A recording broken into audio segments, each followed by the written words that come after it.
हर खबर पर होगी आपकी पकड़। डाउनलोड कीजिए एबीपी लाइव ऐप। किसानों ने दिल्ली कूच करना शुरू किया। अब दिल्ली सरकार ने और पुलिस ने इजाजत दे दी है।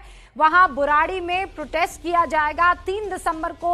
बाकायदा एग्रीकल्चर मिनिस्टर की तरफ से, तोमर साहब की तरफ से ये कहा गया है कि आइए बातचीत करते हैं। किसानों की क्या क्या मुसीबतें हैं, किन किन पर उनको बहकाया जा रहा है, क्या किसान वाकई भड़के हुए हैं या उनको भड़काया जा रहा है। आज हुंकार इसी पर। वीरेंद्र सिंह मस्त साहब बीजेपी सांसद हमारे साथ एक दफा फिर जुड़ चुके हैं।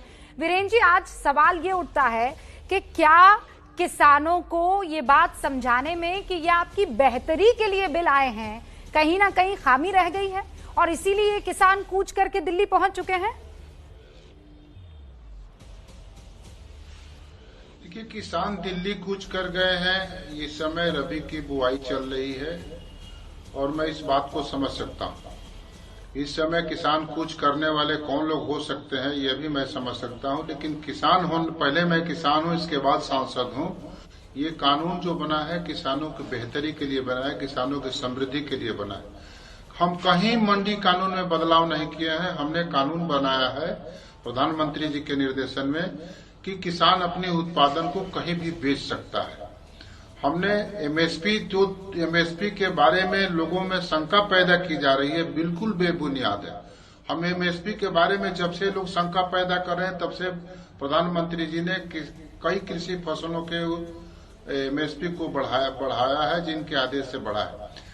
दूसरी बात है कि संसद का भी एक विशेष अधिकार है, संविधान ने दिया है। जब संसद में प्रधानमंत्री जी कह रहे हैं, कृषि मंत्री कह रहे हैं, मैं सांसद होने के नाते बिल प्रस्तुत किया हूं, तो जब कहा हूं कि एमएसपी कभी बंद नहीं होगा, तो संसद के अगर कोई बंद करेगा, कोई सरकार, हमारी सरकार, कोई सरकार बंद करेंगे, संसद में जब हम कह रहे हैं तो संसद का विशेष कानून ये कहता है कि हमको दंडित करें जब हम अपने बातों से मुकरते हैं। तो जहां तक यह बात है, किसानों में एक गलत तरह के गुमराह करने वाले लोग जो मंडियों पर कब्जा किए हैं, जो किसानों को मंडियों पर अपने शर्त पर उनकी फसल बेचने के लिए विवश करते थे, उन्हीं का आंदोलन है।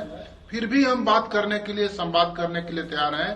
भारत सरकार के कृषि मंत्री ने बुलाया है। मैं किसान के सारे संगठनों को और सभी मुख्यमंत्रियों को, कांग्रेस के मुख्यमंत्रियों को मैंने पत्र दिया है कि आप संवाद करिए, हम भी संवाद करेंगे किसान होने के नाते, और उस संवाद से ही समाधान समस्या का हो सकता है। मैं इस बात को कह सकता हूँ, भरोसा दिला सकता हूँ। ये संवाद कहीं किसानों का इससे नुकसान नहीं है।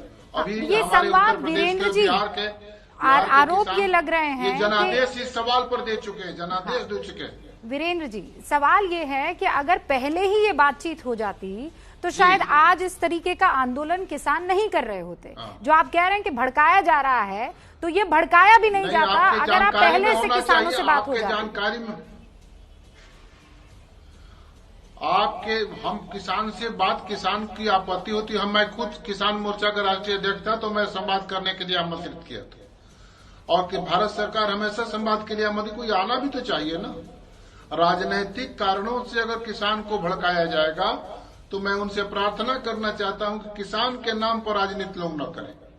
सब लोग मिलजुल कर किसानों की समृद्धि के लिए काम करें। आप बताइए कि पहली सरकार है हमारी, प्रधानमंत्री के नेतृत्व में चलने वाली सरकार है, जिन्होंने हर किसानों के खाते में 6,000 रुपए सालाना दिया।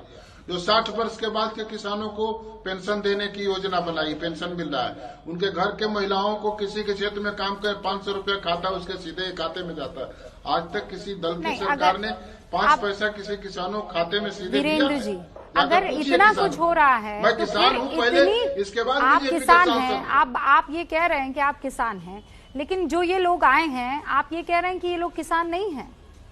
जितने भी कूच कर गए हैं दिल्ली, आप ये कह रहे हैं कि ये किसान नहीं है। भारत के जितने जो लोग भी है, मैं ये नहीं कह रहा हूं कि किसान नहीं है। हम ये कह रहे हैं कि इनको किसान की समस्या के समाधान के लिए जिसके लिए आए हैं उसे संवाद करेंगे कि नहीं करेंगे? आंदोलन केवल करेंगे, संवाद नहीं करेंगे। एबीपी न्यूज आपको रखे आगे।